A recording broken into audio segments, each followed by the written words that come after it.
Oh my goodness, thank you so much. It's an incredible honor to come back to the Belóved Gallery. This is like my second home. I am so excited. I wanted to give you a slight backstory of how poetry came about and how I discovered poetry when I was a child.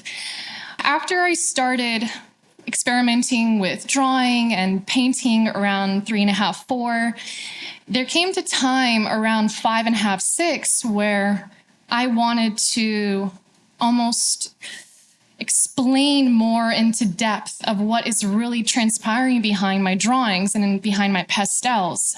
And at the time, my vocabulary was limited and my explanation was limited. And I felt that if there was something that would be able to encompass the both worlds together. And it just so happened I stumbled across poetry almost by accident. It just felt so effortless, so easy, where there was an abundance of a library of words and that is always around me. And I could literally almost absorb these inspirations very easily, not like how it was with drawing, where it's a huge progression. There is a learning curve. There's techniques that you have to follow and mistakes that you have to learn. But with poetry, it felt it was an effortless endeavor, and I felt so in love with it. And by the time I was 6 and 7 years old, my mom was able to take a recorder, or she would write it down, everything that I was just in the moment thinking about. And that's how this book, My Dream is Bigger Than I, came about. And they're all from 7 years old all the way to 11 years old. But from that point on to the current state, I have thousands and thousands of more poems that I'm soon going to be releasing in another book. So I wanted to kind of come back with me in my childhood days, and so I can walk you through what was going on through my mind as a 7-year-old, as an 8-year-old, and let's just go on a little journey with me if you don't mind. You guys want to? Okay, fantastic. There was one of my most interesting days where I experimented with pottery is when I was around 6.5, 7, and that's when it kind of came to me to write this poem called Clay. I was 7 years old. Cocoons got hardened in the weathered clay. My day is bound, I cannot talk. The time I breathe, the time I race. Tonight, the wind begins to walk. Far away, no one sees my eyes. I sing to paper butterflies to stay alive. Far away, I hear someone love. I will not leave until my time. Like naked pine trees fall in ocean roots, I fall without my shadow in the smell of rain. Like newborn butterflies reach wooden flutes, I reach your hand to be your clay. Thank you. Thank you. And then we'll walk through.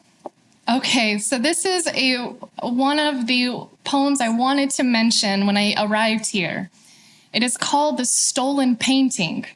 And I completed this, half of it when I was 7.5, and I finished it at 8 years old. And it was technically it was before when I painted The Prince of Peace. And it was, in my mom's eyes, she felt that it was foreshadowing of what was going to be happening with my Prince of Peace painting that was stolen. This is when I was 7.5, 8 years old. When intentions question me, I need to rake each gasp like a strip of dried up grass. Thoughts keep running after me. I catch the flames. When I run past the fireplace, it laughs. I don't need to run like this all my life. Filthy anise stops growing in my cleaned up eyes. As I run through my inflamed window, I see autumn leaves covering summer. My wings of wilderness were left in paradise. I need pollen to cover my eyelids so I will not see who steals my painting, where I enlarge your whispering pupils. As I wait for you, I swim in your tears. Only your maroon tear ducts stop me like the dew hills.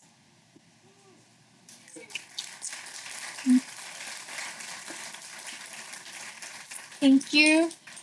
And this poem is inside the gallery. It's called The Last Lullaby. Before the light lights up the dark, the time is born inside the womb of heaven. The mountain cannot hold the weight of the cross, full of humanity's wrinkles. The shut silence turns over the love of the last lullaby. An hour of demise knocks from above, sealing the journey of sacrifice.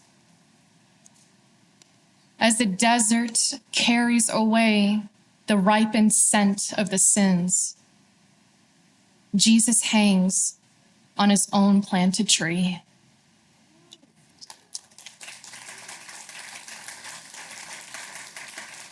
This one is actually a fun one that, to me, it was fun, but to my mom and my family, it was very, very important to them, because this one described what I was experiencing when I was seeing places that were beyond my comprehension. And in their words, I did not know what the word heaven was. I just knew it was a place where I would often visit, and I would often feel like a sanctuary. And this poem is literally called Supreme Sanctuary, and I actually painted a painting that has the same title. And this kind of describes the scenes that I was seeing. This poem was written when I was 11 years old. Eternal childhood with delicate demands. No reflections have been gathered in the same hue gardens. A journey seems too physical across the crossroads of bridges. Arriving at your dusty but light palette, my hand touches an opposite crossroad of a garden, overlooking a single-dimensional bench by a gazebo. There is a supreme sanctuary, so rare that a falling luminosity is fluid and can be captured. All of its changes are layers of gardening life, where each fragrant flower I put into my hair is a butterfly. Permanent maps of curly wind challenge all lanterns. Only light could show me where I am by throwing ropes of colored aroma to impatient foliage. Inside the light of a blossom, the day never ends. For some reason, I cannot wait to be mixed up into the pigments of all experiences. For some reason, I cannot wait for the journey, which is the only way to reach the light. Thank you. And some of these were not in the books, but they're on the wall. And there's one that I really felt that throughout these years, there was one poem that stuck with me, and that encompassed the most positive pellet that I can put together into words. And this was my all-time favorite poem throughout the whole years. It's very simply titled Love. Love is never alone. Love is always crowded. Love is the shared self. We cannot own our love. We cannot teach our love. The longest breath of love is the shortest distance to heaven. The deepest life is love. The deepest love is an embrace. Love is not rest. Love is peace. Love is the purpose.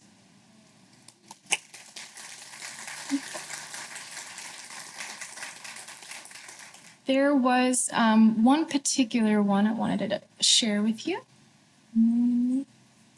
Once you go into the gallery, there'll be a painting titled Planted Eyes. And Planted Eyes was my first ever oil painting.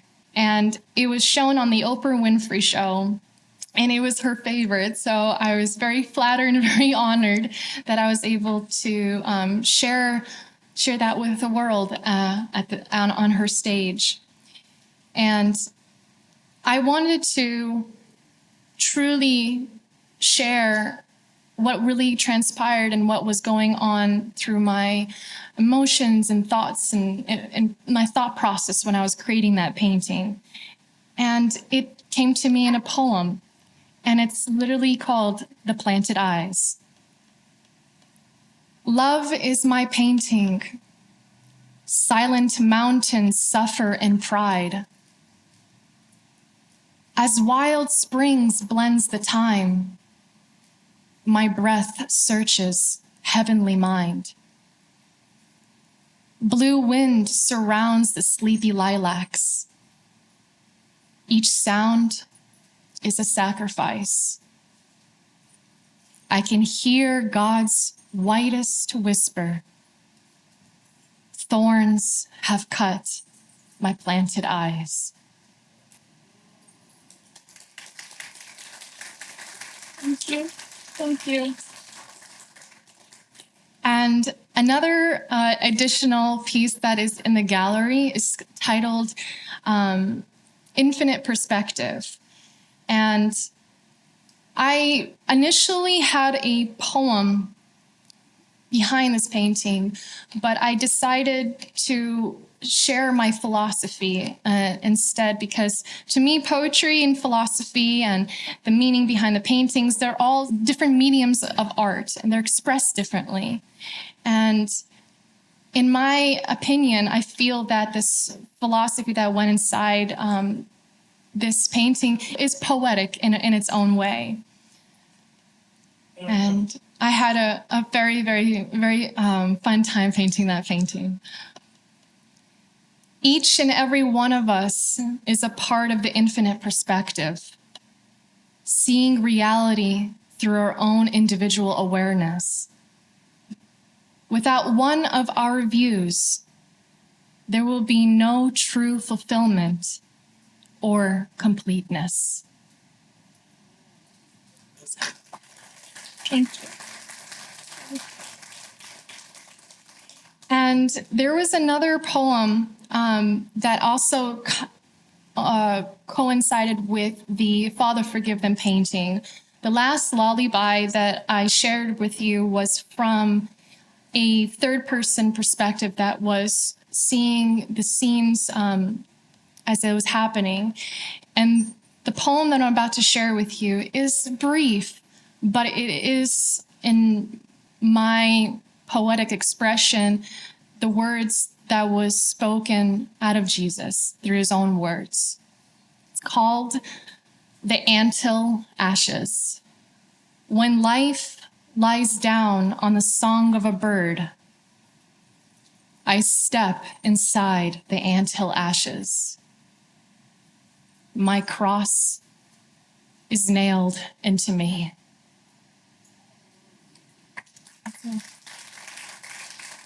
Thank you. Thank you. Thank you. I'm such a lover of poetry and everything to do with music, the arts. I feel like it has the ability to open up different doors to places that we have never even experienced before. And whether it's through music or dancing or just visual projections, it could be anything. And I feel that we as humans, we have this duty almost to unlock things within us. And I feel that I hope that through my paintings and through my poetry, it will be able to unlock doors in you to create things, to experiment things, to say things you've always wanted, or have things come out of you that that you were too afraid to show. And I feel that it connects us in ways that we can't really understand or fathom, but it is the most essential and the most meaningful thing we can do here. And I am just very happy and very flattered that I'm here today, and I'm able to share with you at least a few of my poems that I've done over the years. And if you have any questions, I'll be more than happy to answer. Does anybody have any questions? I've played a few instruments throughout my life, but at the moment I am getting back into piano. I have done a few songs, and I was going to be recording them. And through these traveling and through many projects, I didn't have time to really hone in on that. But now, since I have my new studio, I'm diving very, very deeply into piano. That is the one thing I always wish I could do, is sing. So I am always amazed by people who use their own natural instruments. That's something I hope one day, but not today though. Yes. Sorry. When I went to heaven, was I with Jesus? Throughout my experiences when I was a child, I would go to places and I would see places, I would see visions, and I would see these vivid dreams. And most of the time there would be this enormous, abundant blanket of a presence near me. And the very few times that I was able to see and I was able to capture glimpses, it was that face of Jesus that I painted. And it's almost like, when you're able to, those rare occurrences that you're able to capture and remember and piece it together. Because when that did happen, sometimes I would see a hand, sometimes I would see part of his hair, part of his eye. And it went on through many years since I was 4 and 5, but only when I was 8 years old, when I saw a very, very clear, but quick glimpse of his whole entire face. And that's when I was able to okay, this is the time that I need to paint it before I'm not able to see it again. And that's how the Prince of Peace and the Father Forgive Them came about. Thank you. Thank you. Yes. So what happened to the carpenter that models for me for my painting is a very, very interesting and funny story. When I was looking for a model to paint the face of Jesus, I could not find him. I couldn't find anyone that would accurately represent. And one day I sat down and I raised my hands up and I gave up, and I'm like, please, if you want me to paint, please send him through the front door. And I said that out of almost out of that last resort. And that last resort turned out to be true. The very next day, someone came to my front door, knocked on it, and he was almost 7-foot tall carpenter who heard that an artist in my family was looking for a model. But he did not realize that the artist was an 8-year-old girl. So he thought it was a grown-up, who had, fully established business. But no, it was a child. It took several days to after conversing, and he was able to model for me. And after the 2 paintings of the Prince of Peace and the Father Forgive Them, and of course the latest one, I was able to stay in contact with the carpenter all these years. And it was an interesting story. Right after I painted the first 2 paintings, we lived in such a small town at the time. He had to wear a beanie hat because he was recognized so much. And he was such a humble man. He was so humble. And it was such a really, really fun story that we share throughout the years. But yes, I still keep in contact with them. Yeah. Yes. Did I paint any pictures of Jesus on the cross? I did not currently paint any pictures of Jesus on the cross, because as an artist, I feel that when important pieces, like very meaningful pieces like Jesus, I will only paint it unless it is distinctly shown to me in a very clear sign, a very clear manner, and 100% I know that it is meant to be painted. Some artists would try to create scenes and try to be artistic with the scenes. When it comes to things like that, I feel it's necessary to trust the process of what reality and the truth is, and I want to accurately paint it as accurate as possible. And if at the time comes that a vision or a dream comes to me as on the cross, then I would paint it. What did my family think when I completed the Prince of Peace? It's interesting to say this now, but at the time, they all felt it was normal. And they all felt it was just Akiane painting, just another painting. And as time progressed, and even after I painted it for 40 hours and I lost 4 teeth, I was still growing. I was 8 years old. Even after that, I was, waking up at 4 a.m. with my little light on the canvas, and I am, I'm painting. Was just normal for everybody. Even my brothers, they would, after a long days of painting, they were so sweet and so kind. They would take my oil brushes and they would help me wash it off, because it would take me forever to wash off the oils.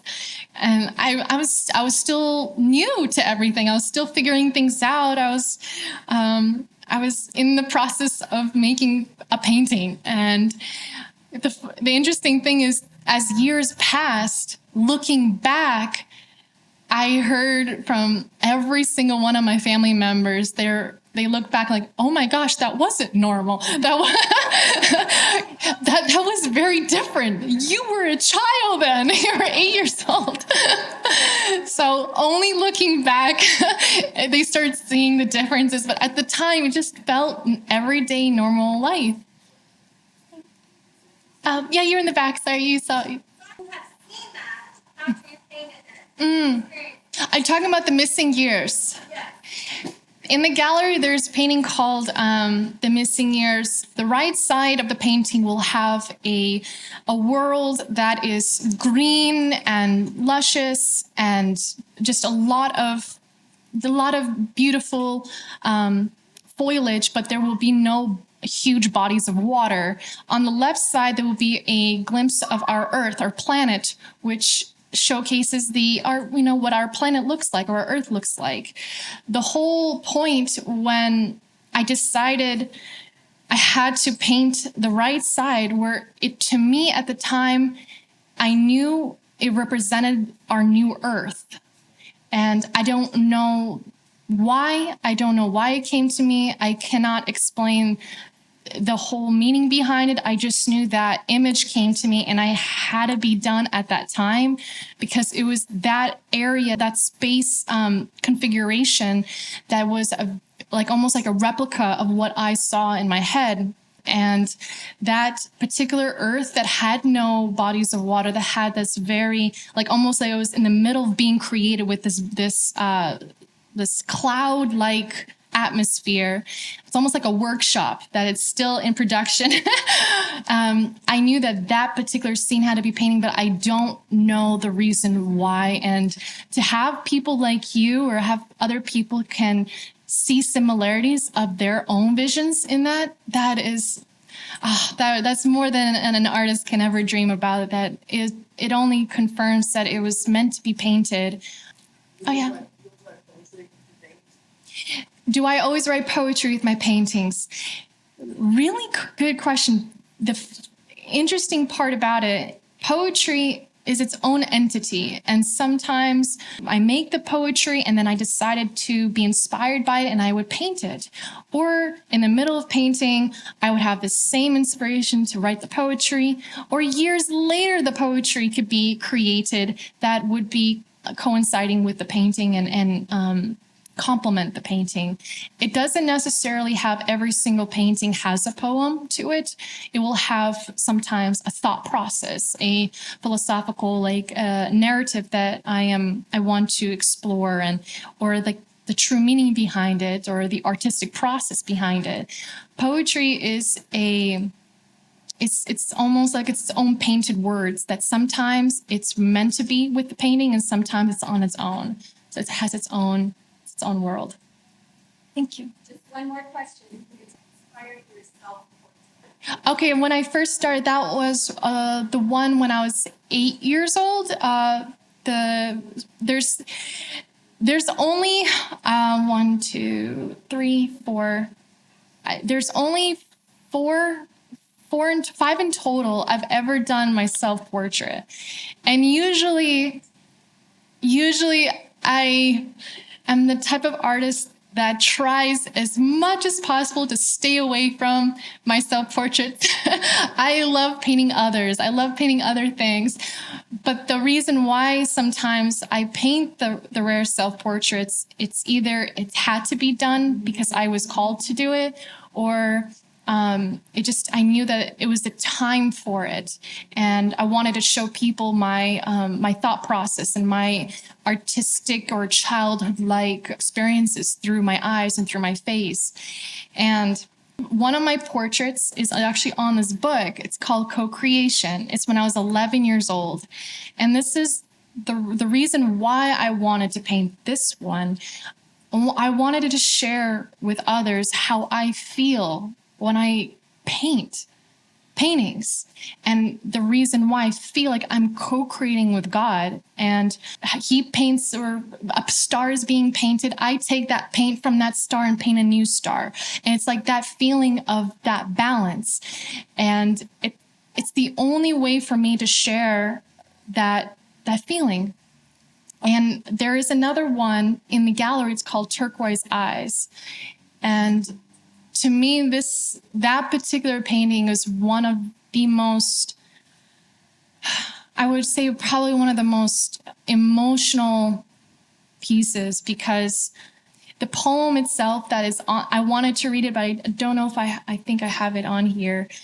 But it's such an emotional piece because I wanted everything to be said through my eyes, and what I could not say through the words, and that color was only meant to be done because turquoise and blue to me is the color of the mind. And sometimes, you can't read minds, but hopefully you'll be able to show it and describe emotions through it. And that piece is very emotional, not just to me, but to my mom as well. And of course, there are other pieces, like my most recent one is called Self-Portrait. It was in the midst of the 2020, where the whole world shut down. And that was my way of showing what was going on through my heart and through my head. And that took a year to make. and over 1,000 hours. Every piece, every poem, every painting has its own duration, has its own time. It could be within a few minutes that I could write a poem, or it could be 10 years that I was able to finish that poem. Same thing with painting. It could be a few days that the inspiration would come and hit me, or it can be, technically could be painted every single day, 2 years, or the thought process, inspiration process could be 20 years. So it really, really depends on every single painting and poetry.